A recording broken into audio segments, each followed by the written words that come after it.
He was just better tonight, Spence says. He was using the jab. My timing was a little bit off. He was just the better man tonight. The Texan adds, he was just throwing the hard jab. He was timing with his jab. His timing was just on point. I wasn't surprised by his speed or his accuracy. It was everything I thought. The contract for tonight's fight included a two-way rematch clause that can be triggered by the loser within 30 days, although the winner will get to decide whether the fight will take place at 147 olds or 154 olds. Spence has made no secret of his desire to leave 147 olds behind for good, opening up about his struggles to make the welterweight limit. But he doesn't hesitate for a moment when asked whether he plans to exercise his option for a replay.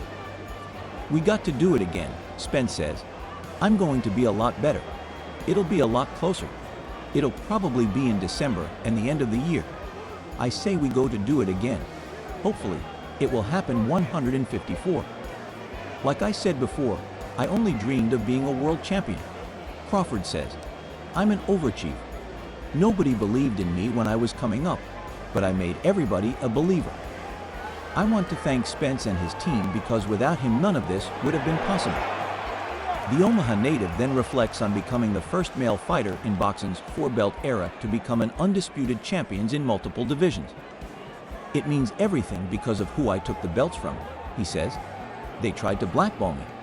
They kept me out. They talked bad about me. They said I wasn't good enough and I couldn't beat these welterweights. I just kept my head to the sky and kept praying to God that I would get the opportunity to show the world how great Terence Crawford is. Tonight, I believe I showed how great I am.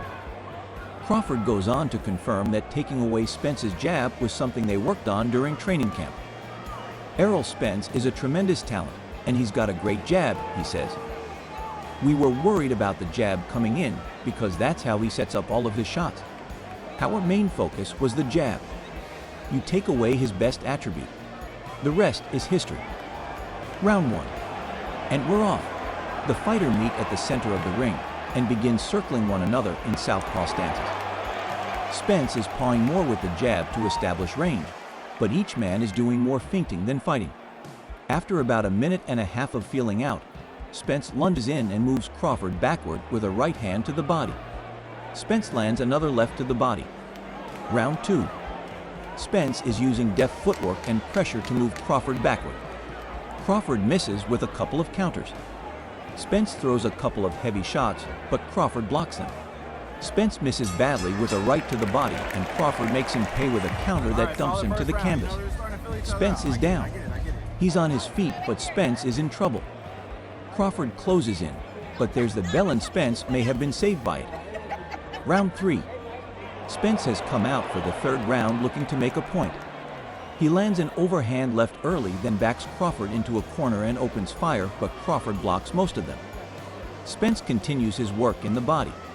Spence lands a right, and they're trading combinations in the center of the ring.